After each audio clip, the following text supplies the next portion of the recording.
Welcome back to the deep dive. Today we are jumping into something that is highly specific and honestly pretty intense. Yeah, it really is. But before we crack open today's source material, do me a huge favor.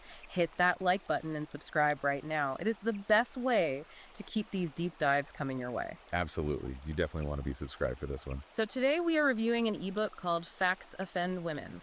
They Prefer Lies and Plausible Deniability, written by Conrad Riker. It is quite a title. It is, and we should state right up front, this book is explicitly written for an audience of men's rights activists and, men who align with the red pill perspective. Right, men who generally feel that the current social system is heavily rigged against them. Exactly. Riker describes his work as an ultra-long, incisive, and fascinating field manual for the modern man.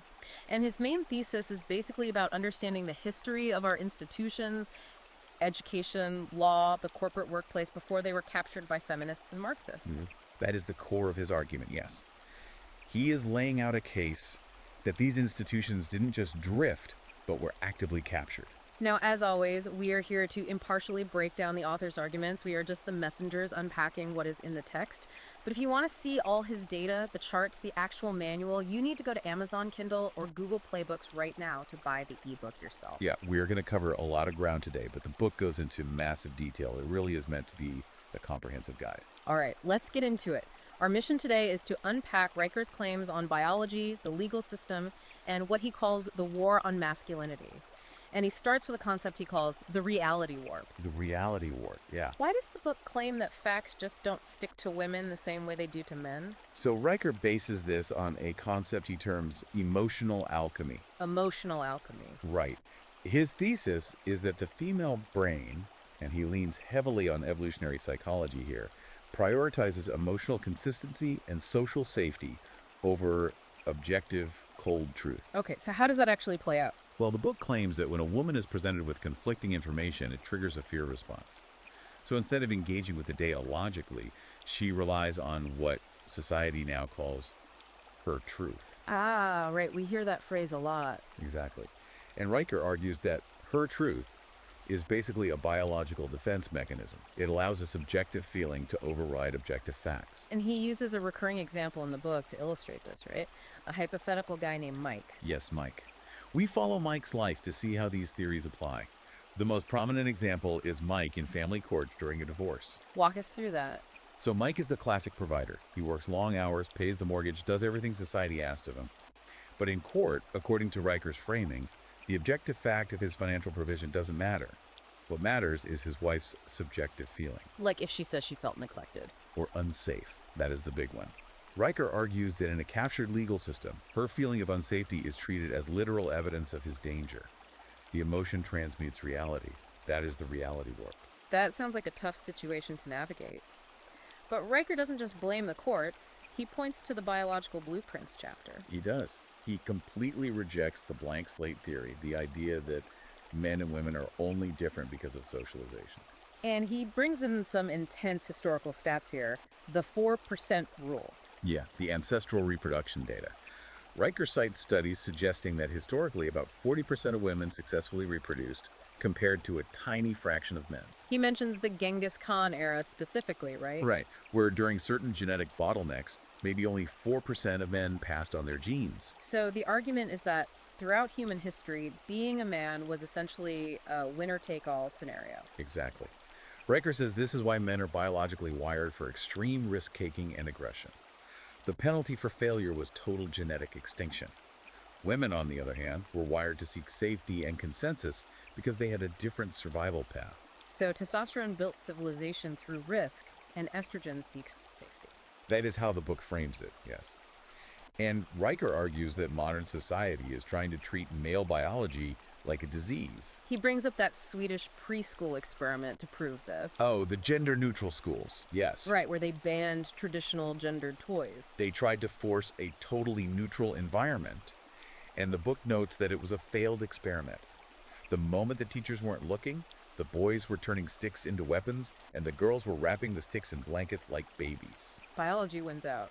According to Riker, absolutely. Yeah. You can't just socialize away millions of years of evolution. Which leads into what he calls the matriarchy paradox, the idea of having power without responsibility. Yes, and this connects directly to his concept of the glass cellar in the workplace. Explain the glass cellar. We always hear about the glass ceiling. Right. The glass ceiling focuses on lack of female CEOs in air-conditioned offices. Riker says we need to look at the glass cellar. He pulls OSHA data showing that men make up 93% of workplace fatalities. 93%. Yes. Men are the ones on the oil rigs, the deep-sea fishing boats, the power lines. They do the dangerous, dirty jobs that keep civilization running, So society relies completely on male sacrifice and aggression. but then demonizes those exact same traits when men return to polite society. Riker argues that men are demanded to be disposable for the greater good, but are simultaneously told their natural masculinity is toxic. That is a fascinating paradox. Let's shift gears to his history of institutions, because that is a huge part of the text.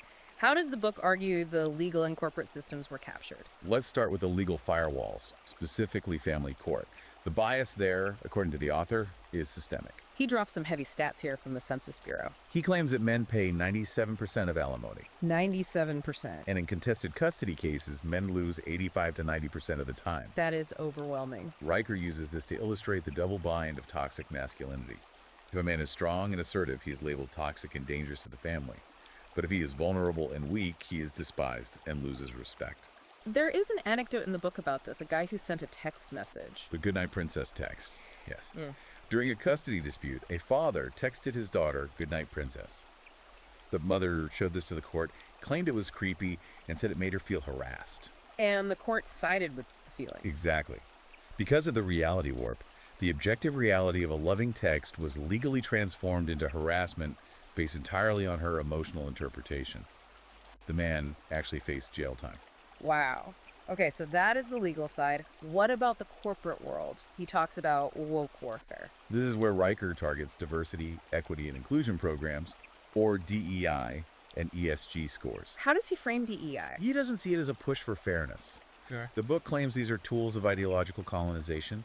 They are mechanisms designed to enforce conformity and specifically to strip competent, aggressive men of their careers. He brings up the Google memo here, right? James Delmore, yes. A software engineer who cited peer-reviewed biological data to suggest why there might be fewer female engineers. He prioritized data over emotional safety. And he was fired. Fired almost immediately. Riker uses this to highlight what he calls the masculinity trap in corporate HR departments. The masculinity trap. Right. If a man shows vulnerability at work, say he breaks down crying in a high-pressure meeting, he is penalized and viewed as weak. But if a woman does the same thing, she is celebrated for being authentic. It's a lose-lose scenario for the men in those environments. According to the author, yes. The institutions are captured to operate entirely on a feminine emotional framework. Let's go back a step. Before Mike gets to the corporate world or family court, he has to go through school. Riker calls this the education counterstrike. This is where he argues the indoctrination starts, the pathologizing of boyhood.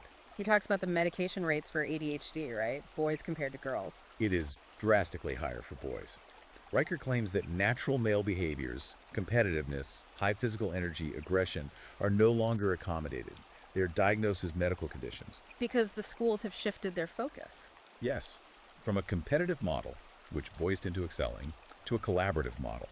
Riker argues this collaborative approach heavily favors female socialization styles and disadvantages male learning. This reminds me of the Volcano Project story from the text. That perfectly illustrates his point. A young boy builds a working volcano. It uses chemicals, it's messy, it actually erupts. It's functional engineering. And what happens? He gets a lower grade than a girl who brings in a static, glittery, papier-mâché mountain. Because the girl's project was neater. Exactly. Riker says the grading rubrics now punish masculine energy and reward, following instructions and aesthetic presentation. The boy learns his natural instincts are wrong. And the book goes even further when discussing gender ideology in schools. That is a very dark chapter for Riker. He uses the dragon gender custody case. Dragon gender. A father actually lost custody of his child because he refused to affirm the child's fantasy that they were a dragon or a different gender. Riker uses this to argue that the state is overstepping parental rights to enforce an ideological narrative over biological reality. So the system is actively working against the father's rational view. That is the assertion. Okay, so Mike survives school, gets into the real world, and tries to date. This brings us to a huge part of the red pill discussion, the sexual marketplace. The dating minefields. This is where Riker really digs into the data on hypergamy. Hypergamy being the tendency for women to date across and up social and economic hierarchies. Right. And he pulls Tinder statistics to show how ruthless this has become in the modern era. What were the stats he cited? It was incredibly skewed. The claim in the book is that women on dating apps only swipe right on the top 4.5 to 15% of men. While men are swiping right on what, over 50%? Easily 50% or more. This creates what Riker calls the 80-20 rule, though he argues it is shifting closer to 90-10. So if you are just an average guy, you are mathematically invisible in the modern dating market. Invisible. And this leads to what the author calls the nice guy trap. Society tells men that women want emotionally available, vulnerable, nice guys. But Riker argues that biology dictates women actually choose dominant, high-status providers, the classic Chad archetype, So men are told to act one way, but are selected for a completely different set of traits. which creates a massive cognitive dissonance. Riker connects this to the provider paradox. Women want traditional provision. They want the house, the resources, the safety, but they also demand modern independence. He calls it the Disneyland dad trap, right? Yes, you are expected to be the stable, boring ATM machine providing safety, but she is biologically attracted to the exciting, dangerous bad boy. It is a lose-lose for the rational man. Wow. Okay, so listening to all this, it paints a very grim picture of society for men. But Riker doesn't just leave it there. Segment 5 of the book is called the Playbook. Right. It is a manual. He offers solutions for the rational man. Self-defense strategies. So what are the practical steps he advises for men's rights activists and the manosphere? He breaks it down into a few categories. The first is financial freedom. Riker explicitly advises against traditional financial setups because of the gyno economy. The gyno economy, meaning the wealth transfer through family courts. Exactly. To protect against that, he suggests complex structures, using LLCs, offshore trusts, and heavily utilizing cryptocurrency, specifically Monero. Why Monero? Because it's a privacy coin. It shields your assets from being easily tracked and seized by divorce courts. He advises making yourself a financial ghost to the captured system. That is intense. And then he talks about legal protection. Operation Porcupine. The goal of Operation Porcupine is to make yourself too prickly to touch, too difficult to sue. How does a guy actually do that? By recording every single interaction. Riker tells his readers to use body cams, dash cams, and phone recording apps constantly. Just going through daily life, recording everything. Yes, because if you are operating in a reality warp where her feelings equal facts, your only defense against a false accusation is raw, undeniable video evidence. Which protects you from the Goodnight Princess scenarios. Exactly. Then there is the physical aspect. Body armor. Getting in the gym. Lifting heavy weights, fixing your posture, and actively trying to look dangerous. Riker argues that society preys on weak-looking men. By commanding physical dominance, you force a baseline of respect and deter institutional bullying. Okay, so you have your money hidden, you are recording everything, and you are physically imposing. What about mental health? This is perhaps his most controversial point. Brotherhood reforged. He explicitly tells men to reject modern therapy. Reject therapy entirely. Yes. He argues that therapy is a feminized institution designed to make men compliant and docile. Instead, he advocates for tribal male groups. Like support groups. No, he calls them accountability engines. A support group validates your feelings. An accountability engine challenges you to be stronger. He talks about building a mental fortress. Right. The idea is to stoic up. Riker says men must rebuild the fraternal order completely outside of these captured institutions. You don't try to fix the system. You build a parallel structure with other rational men.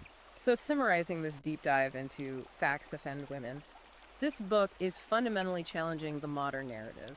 It is offering a hardcore red pill perspective on the state of men today. It is definitely not pulling any punches. The author is presenting a worldview where you have to take extreme ownership and defensive measures just to survive. And as we always do, we want to leave you with a final provocative thought based on the text. Think about this.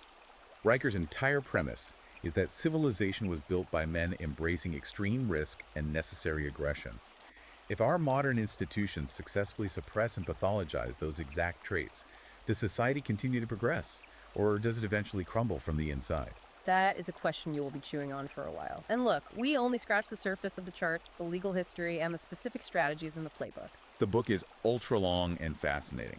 If you want the full picture, you really need to read the source material. Go to Amazon Kindle or Google Playbooks right now and buy Facts Offend Women by Conrad Riker. And if you want to keep up with the author and get more of his insights, you should absolutely follow him. He is at Conrad N. Riker at Substack. All right, that is going to do it for us today. Make sure you hit like, subscribe to the channel, and stay rational. We will see you on the next deep dive.